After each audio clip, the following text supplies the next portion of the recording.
Listen as minors and teachers are instructed on how to create an avatar for virtual sex at a conference led by the Oregon Department of Education and the Oregon Health Authority.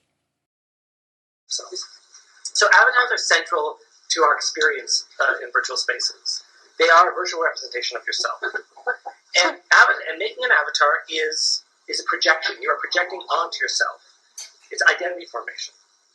And here's just two quotes that I want to share. So one is there's so much projection that happens when you're accessing the world through an avatar that you personalize to be your ideal, that it's very easy to fall through the monitor, even with the crappiest of interfaces.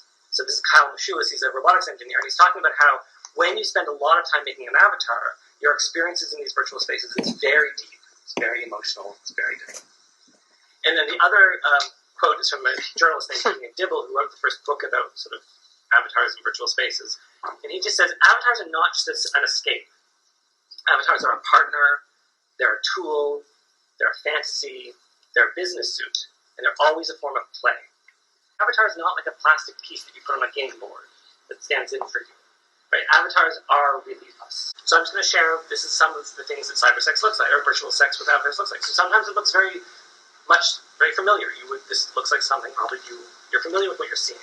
So this is someone who, it is again a sort of BDSM scene. So this person is engaging in pony play, which I don't have time to get into, but it's a sort of sub-fetish. What's interesting about this is that in virtual spaces, this person could have just been a pony. They don't need to be a human wearing pony gear. So what this avatar that looks human is wearing is the kind of gear that you can go into a leather store and buy. So it's like these basically giant gloves that make you have hooves. Right? Is there anything different? Is it different? Is this different than having sex with someone real in real life and fantasizing about someone else? Is that we can experience and try on other identities in a way that feels much more immersive and much more real because of the use of avatars, and in a way that's much safer than it used to be. So this is nothing's perfectly safe, but this is a safer way for me to go out there and try interacting with people and having people use feminine pronouns or having feminine names. That's part of what I'm interested in exploring.